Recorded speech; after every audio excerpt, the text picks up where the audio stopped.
반갑습니다. 5월 16일 목요일 큐티 스케치 시간입니다. 오늘 본문은 예레미야 2장 29절로 37절까지의 말씀입니다. 오늘 본문은 이렇게 시작합니다.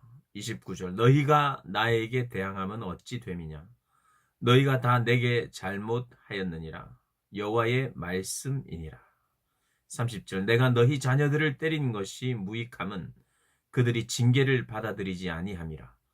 너희 칼이 사나운 사자같이 너희 선지자들을 삼켰느니라. 너희가 대항했고 또 내가 징계하여 너희들이 나를 구원해 달라고 하면 내가 또 구원해 주었는데 그 후에 또 배반하고 또 대항하고 또 내가 보낸 선지자들을 통해서 경고를 하는데 때로는 돌아왔지만 그 선지자들까지 죽이고 또 반복되고 징계를 내리면 또 회개하고 이런 계속적으로 반복되는 패턴. 이 오늘 본문의 29절과 30절은 이스라엘 전체의 역사를 요약하는 것이기도 합니다. 하나님을 떠나고 대항하다가 하나님이 징계를 내리시고 또 선지자를 보내시고 할 때 또 돌아오면 하나님이 또 구원하시고 평안을 주시는데 또 대항하고 배반하고 하는 일들이 이렇게 반복되었습니다. 특별히 그게 사사기에도 요약되어 있지만 사사시대 이후에 왕정시대에도 왕이 있던 시대에도 계속해서 일들은 반복되어요. 그래서 오늘 이 29절과 30절은 이스라엘 역사 전체 역사의 반복이라고 보면 됩니다. 비단 이스라엘 과거의 역사의 반복, 역사를 말할 뿐만 아니라 이것은 누구의 모습과도 많이 닮았습니까? 우리의 모습과도 많이 닮았죠. 우리 삶의 어떤 패턴과도 많이 닮았죠. 하나님을 배반하고 또 떠나 있다가 또 하나님께 돌아왔다가 이것을 반복하는 것이에요. 그런데 하나님 앞에 뻔뻔한 태도도 이스라엘 백성들이 보입니다. 무슨 이유로 내 백성이 말하기를 우리는 노였으니 우리가 이제 자유롭게 돌아다닐 수 있으니 우리에게는 자유로움이 있으니 다시 주께로 가지 않겠다. 주께로 가서 구원을 얻었는데 또 이제 좀 살만하니까 우린 주께로 가지 않겠다. 예전의 그 은혜들을 다 잊어버리고 도와주심을 다 잊어버리고 뻔뻔스럽게 이야기를 하는 거예요. 나에게 선택이 주어진다면 이제는 하나님을 믿지 않겠다. 과거에는 내가 뭘 몰라서 믿었는데 이제는 그러지 않겠다. 또 믿는 척 정도는 할 수 있으나 진심으로 주님을 따르지는 않겠다. 이런 모습들, 이런 뻔뻔함들이 있었다는 거예요. 결정적으로 과거를 인정할 수밖에 없는, 무슨 말이냐면 하나님께서 우리를 신부 삼으시고 또 우리를 신부 삼으실 때 폐물이 있었고 신부의 예복이 있었어요. 이것은 부인할 수 없는 거예요. 내가 너의 남편이다. 내가 너의 첫사랑이다. 우리 사랑의 관계를 어떻게 잊겠느냐. 그런데 내 백성은 나를 잊었다. 이렇게 이야기를 합니다. 그러면서 창녀의 모습, 창기의 모습, 남편을 뒤로 하고 다른 남자를 찾아다니는 것처럼 유일하신 하나님을 버리고 바알신을 찾고, 하나님을 완전히 버린 건 아니에요. 하나님도 믿고 바알도 믿고 하나님의 방법도 믿지만 내가 생각하는 세상적인 방법도 다 동원하는 그런 모습을 이스라엘 백성들이 유지하고 있었어요. 그러면서 오늘 33절에 지적하는 것은 네가 그 창녀의 이 모습, 다른 남자를 유혹하는 모습이 너무 능수능란해서 33절에 네 행위를 악한 여자들에게까지 가르쳤으며, 이런 음행하는 것들을 가르치고도 남음이 있을 만큼 역겨움들이 그들에게 있었다는 것이에요. 그런데다가 죄 없는 가난한 자의 피를 보게 되었다는 거. 그러니까 이게 여러분, 음란한 사람은 음란한 삶을 살기만 하는 것이 아니에요. 음란한 자들은 또 함께 악해져요. 음란하기만 한 게 아니라 죄가 덕지덕지 붙는다 이 말이에요. 나는 음란하기만 해. 그렇지 않아요. 음란하고 그것을 행하고 할 때, 음란할 때 사람을, 그의 인격을 소중히 여기지 않게 되어 있어요.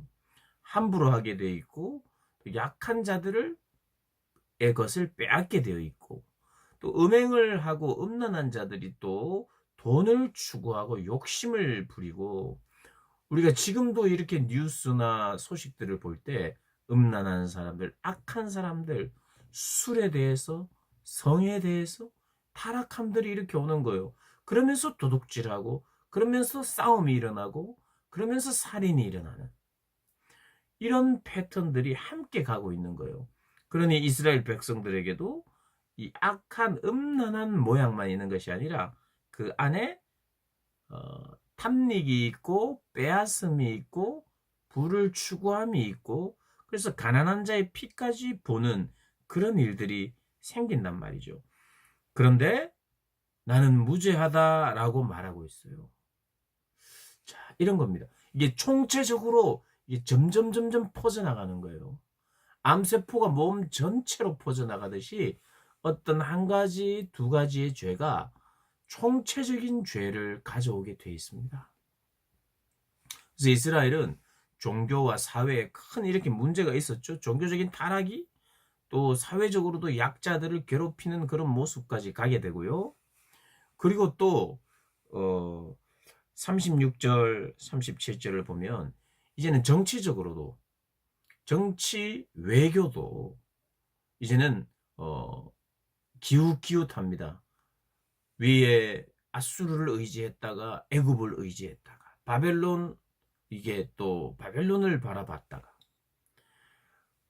이 정치적으로도 나라 관계 안에서도 여기 기웃 저기 기웃하면서 굉장히 스마트하고 굉장히 지혜로운 것 같은데 결국에는 수치를 그들에게 당해, 의지하는 그들에게 수치를 당해버려요. 그러니까 이것이, 이게 망한다는 것이 우리의 삶에, 여러분, 우리가 정말 잘 기억해야 돼요. 죄는 한 가지의 죄만 계속 머물러 있지 않아요. 죄의 연쇄 작용이 있습니다.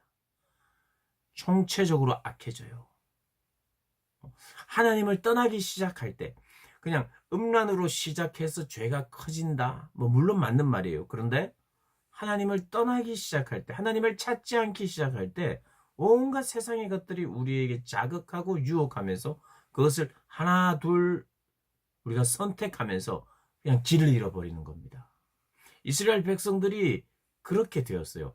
와서 세상의 가나안의 문화 속에 이리저리 들어가기 시작하면서 하나님을 찾지 아니하고 하나님과 멀어지면서 총체적인 이 죄가 가지고 있는, 우리 안에 이 죄를 채우고 싶어하는 그런 우리의 죄성이 그걸 다 채워내는 거예요. 그래서 우리 사랑하는 우리 고등부 친구들, 그리고 우리 사랑하는 선생님들이 오늘 이 본문을 보면서, 그리고 이스라엘 전체가 가지고 있는, 간단히 굉장히 요약합니다. 우상 숭배, 그들에게 정의롭지 못함, 뭐 이렇게 요약하면서 큰 잘못들을, 죄들을 그렇게 요약하는데 그 안에 모든 것이 있어요. 죄의 모든, 악랄한 모든 죄들이 우리 안에 거하기 시작하면서 사회적인 영역에서, 종교적인 영역에서, 정치적인 영역까지 하나님이 원하시고 바라시는 쪽이 아닌 다른 방법으로 살기 시작할 때 우리가 굉장히 피폐해지는 거예요. 그러면서 선한 사람도 제거해 버리고자 하는 그런 마음이 있어요. 왜요? 나 살기 위해서. 나 살기 위해서. 그래서 37절에 이렇게 이야기를 합니다. 네가 두 손으로 네 머리를 싸고 거기서도 나가리니 이는 네가 의지하는 자들을 나 여호와가 버렸으므로 네가 그들로 말미암아 형통하지 못할 것입니다. 결국 이런 겁니다. 자기가 애써서 뭐 다 합니다. 여러분, 죄를 짓는데도 머리를 써야 돼요. 머리를 쓰고 복잡하게 애쓰고 노력하면서 죄를 짓고 내가 뭔가를 얻을 수 있고 추구할 수 있고 만족할 수 있다고 생각하면서 그 얻은 그 모든 것들이 나를 형통하게 하지 못하고 오히려 짐이 되고 그것으로 말미암아 수치를 얻는 것이 죄악된 인생의 결론입니다. 결론. 그래서 죄는 사람을 망치는 거예요. 하나님을 떠남은 곧 우리 인생이 망가짐을 의미합니다. 철저히 하나님께만 딱 붙어서 하나님의 말씀을 생각하고 위의 것을 자꾸 생각하고 묵상하면서 정말 하나님 나라의 백성다운 삶을 사시는 우리 모든 분들이 되시기를 주님의 이름으로 축복합니다.